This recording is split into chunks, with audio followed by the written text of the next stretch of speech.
What has happened today, my More Squad? We are back with episode 7 of Talk More Sports, hosted by me, your main man, Hudson Moore.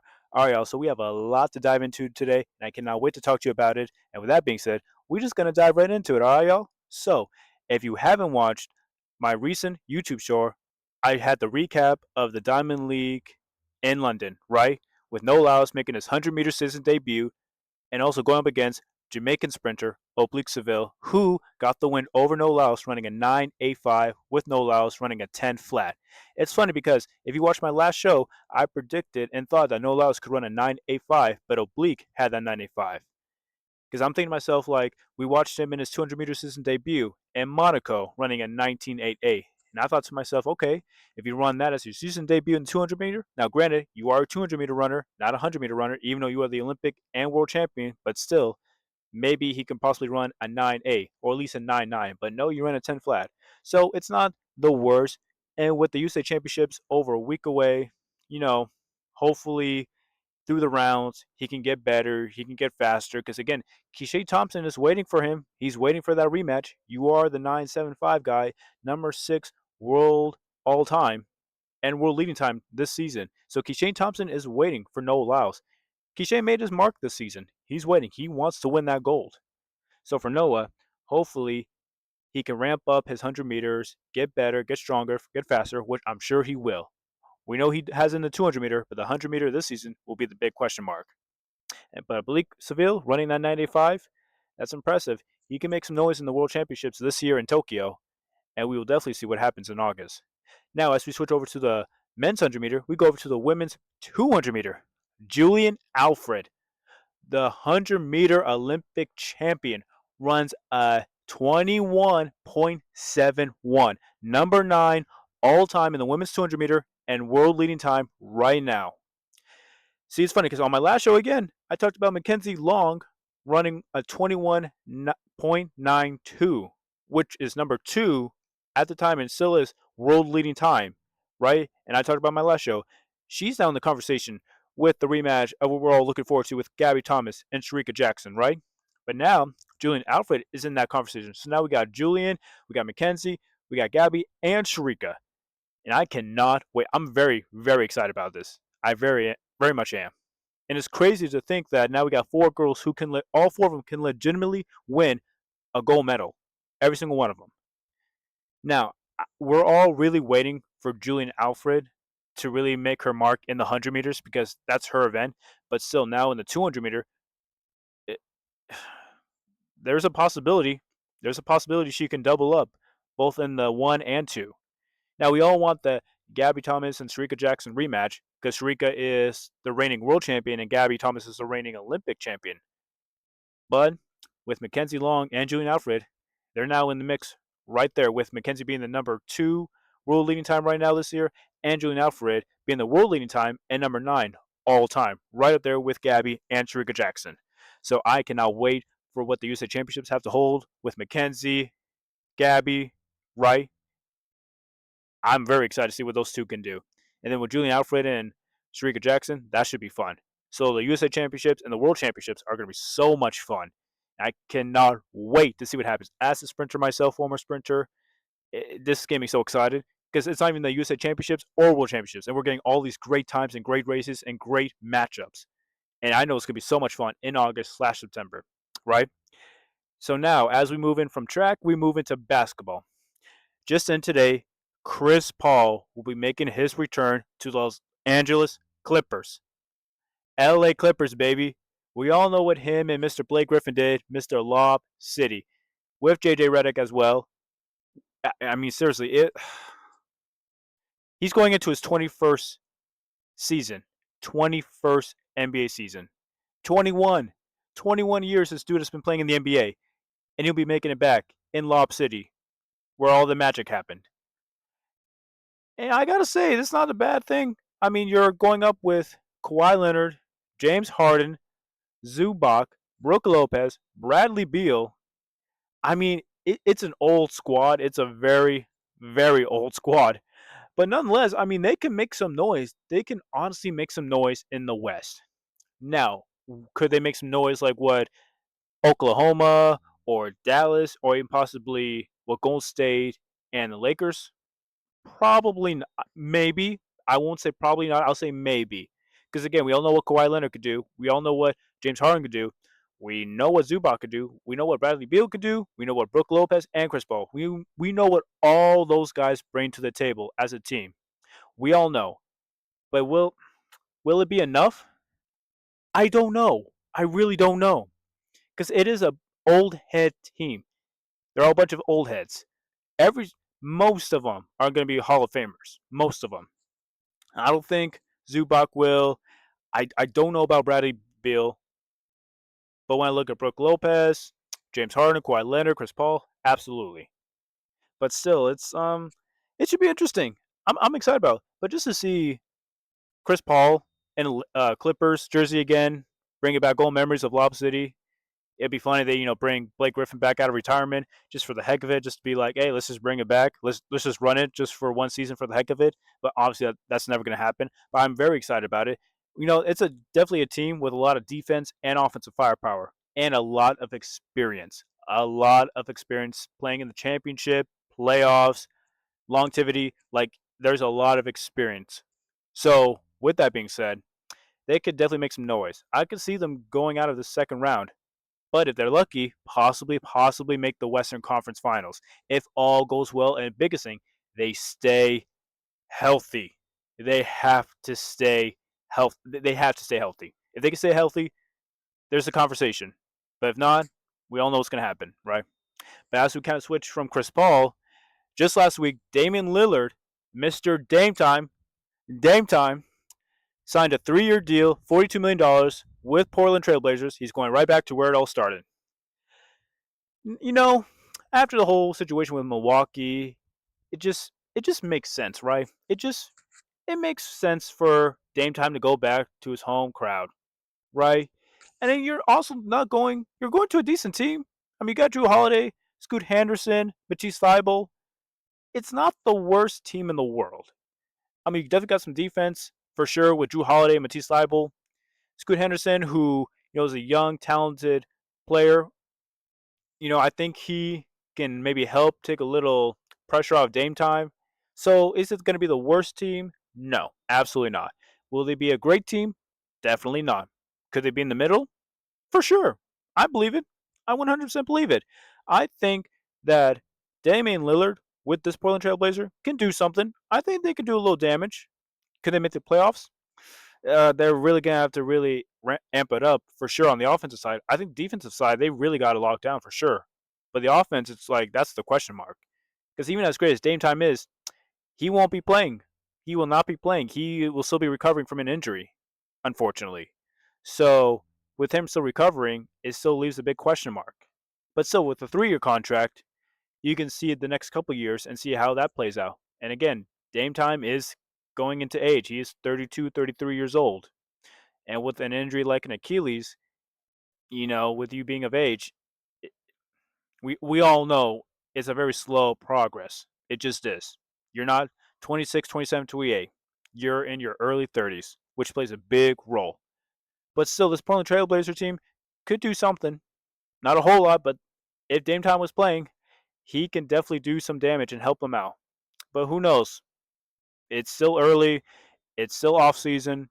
He's with them for another 2 years after next season. So hopefully they can get some better draft picks, some maybe trades, and then we'll definitely see if Dame Time can maybe help out Portland Trail Blazers. But nonetheless, I'm very happy to see Dame Time back in a Blazers jersey. I'm very happy to see him. It just feels right. I felt like Dame was one of those guys who was just always going to stay with Portland no matter what, regardless if they were never going to win a chip, make it to the Western Conference Final, anything like that. Just seeing him in that jersey, that red, black, and white, it just feels right. It just feels right. With Milwaukee, there could have been a time when he possibly could have won a chip because at the time you had Giannis, Chris Middleton, and Brook Lopez. So maybe, but after, I mean, we all know what happened then. It fell apart so quickly and very bad too. And I feel bad for Milwaukee fans too because I knew they were excited, and it's kind of one of those what ifs. Like, what if they all stuck together? So And it's unfortunate because the experiment did not work at all with having 2 first-round exits. But with Dame Time being back in Portland, I think that just kind of puts a little smile back on all us basketball lover faces, right? Everybody who loves the game of basketball, I think just puts a smile back on our face because we know he's never going to win a chip there, but it's just the fact that it's Dame Time in Portland. It just brings a smile to the faces. And I cannot wait to see when he comes back on the court in that Trailblazers jersey, and I cannot wait to see what he does, Mr. Dame Time, as usual. As we kind of switch from basketball, we then switch to football. So, to all my Washingtonians out there listening, just yesterday, the Seattle Seahawks have released tight end Noah Fant. Now, I gotta say, this is interesting. This is very, very interesting. I'm a diehard Seahawks fan, right? I've been a diehard Seahawks fan since 2009, right? And I'm 22 years old. I've been a diehard since '09. So I've been through it all with the Seahawks. Winning the Super Bowl, losing the Super Bowl, making the playoffs, not making the playoffs, winning records, losing records, seeing some of our best players being forced to retire due to injuries, receiving great players, getting great draft picks, and then having crappy draft picks. I've been through it all in over a decade with the Seahawks. So nobody loves them more than I do. You never will. I bleed blue and green all day. All day. All day, and you will never debate me about it. You never. I'm a Seahawks for life, and nothing will ever change that. Ever. So when I heard that Noah Fant got released yesterday, I thought to myself, okay, he was in the trade package deal when we traded away Russell Wilson to the Denver Broncos for Noah Fant, couple first round picks, and I'm thinking to myself, okay, there's Noah Fant. He's young, he's big, he's strong, he's fast, right? So I mean, again, Seahawks have never been really known to utilize tight end talent, so I was kind of like, okay, we'll see how this goes. But past 3 years, it just hasn't really lived up to expectations. Now that doesn't mean I think that Noah Fant isn't a talented tight end. I think he's an absolute stud. The problem is we didn't utilize his talent, as I just said. I truly don't think we did because after we got rid of Picaro, then we got Mike McDonald in, and now we got our new offense coordinator, right, with Clint. So a lot of things changed in a very short time. But I still don't think we really used him the right way, as we never really do for tight ends. But with our second-year tight end from Michigan, AJ Barner, and a rookie Elijah from Miami, I think these two guys could really make some noise. I've said this before many times to family friends. I think AJ Barner, if we really use that kid right, he could be a diamond in the rough for our offense. Truly, his run after the catch is so good. Granted, he needs to work on his blocking because he got a lot of holding calls, but still, he was a rookie at that time, so I'll give him some little lenience for that. But for Noah Fant, I don't think it really was the worst idea for us to get rid of him because also it saves us $8.9 million. We are now at $37 million in cap space. Cap space, $37 million. That's a lot of money still left for us to use. And it's still the question now of like, are we going to extend Tariq Woolen, our cornerback, or are we going to extend Kenneth Walker, our running back? Because they are going to be going into their fourth year, and so this is the time to talk about contract extensions. We got the money to, but also could we also make some moves and possibly get Micah Parson from Dallas Cowboys or Trey Hendrickson from Cincinnati Bengals, right? And all those things I just said aren't terrible ideas. I mean, it'd be great to extend Tariq Woolen and Kenneth Walker. Only downside is Kenneth needs to stay healthy. Mr. K9 needs to stay healthy. Now, talent wise, you would absolutely resign him 100%. But on a health standpoint, absolutely not.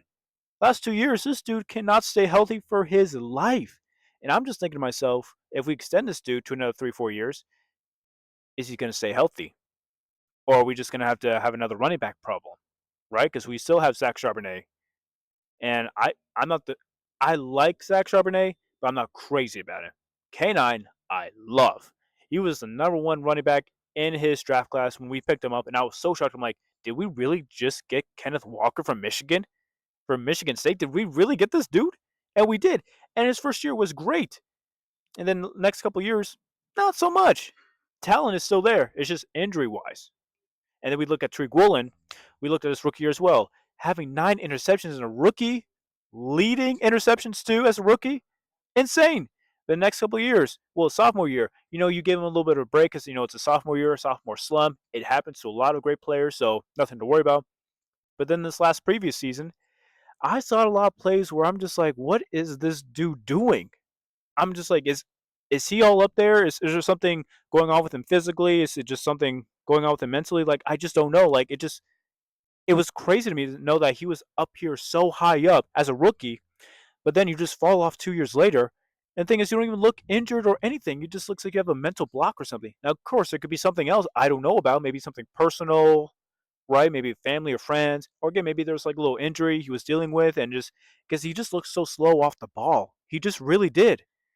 I mean, there were wide receivers who I don't even remember their name, but they were just getting by him like it was nothing. And I'm just thinking to myself, like, this dude runs a sub 4.3. He runs a 4.27, a 4.27, 4.29, 6'4", little over 200 pounds. Like, this dude is all athletic and talented. And we saw it from his rookie year.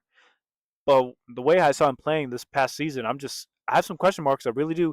And I was kind of one of the people who advocated a little bit like, I wouldn't be all upset if we do trade him or cut him. I mean, after sophomore year, I was like, well, let's give him a break. It's second year. But now this season, I was like, oh, we might have to start making some changes with him. I don't know. So those are the two downsides of if we were to extend K9 and Tariq. Granted, talent wise, you absolutely would. But there's the injury part, and is there the kind of part of, I guess you could say, just a question mark with Tariq is something okay with him. So it's injuries and just a big old question mark with Tariq Woolen. And do I think we would also want to get Trey Hendrickson and Micah Parson? One of those guys? Possibly. Micah will probably ask for a lot of money, which is true because he's waiting out on Dallas. They're going to have to pay him a lot of money. And does that mean we'll have to pay him more of that? And then Trey Hendrickson, it's like the dude is 30. He'll be 31 by midway through next season. And even though he led the league in sacks last season, the age now will come into a question, though. If he was 26, 27, I would say absolutely. I loved K9 and what Woolen did, but we got to go Trey Hendrickson. Dude led the league in sacks. He's 26, 27, absolutely. But now that you're 30, you're going to be 31 midway through next season. It's a bit of a question mark. Now, again, would it be the worst thing? Absolutely not. Maybe in the next 2-3 years, he can wreak havoc on our defensive line, and I would love that. Micah Parson, he would wreak havoc, but it'd be so much money we would get rid of for him, or at least give to him. So that would be a big question mark as well. So I'm not too upset about us cutting Noah Fant. I really am not. Now, I do really wish, though, we utilized him better because talent-wise, I think he was a fantastic player. I thought he was a great, great player. I mean, he has the strength, he has the speed, he has the catching ability, and he should not worry about going to another team. Somebody's going to pick him up. Absolutely. He is still only 28, 29 years old. Somebody's going to get him, right? But still, with us saving $8.9 million, now having $37 million in cap space, there's a lot we could do. Try to comment down below what you think. Whether you think we should extend K9 or Tariq Woolen, or we should just go out and get Micah Parson or Trey Hendrickson. Let me know down in the comments what you think. I want to thank to all my listeners out there. Make sure you like and subscribe. Comment down below what you think about K9, Tariq Woolen, Trey Anderson, and Micah Parson, right? Hope you enjoy the show. We'll be back every Monday, Friday, and Saturday. And with that being said, we'll be back with more.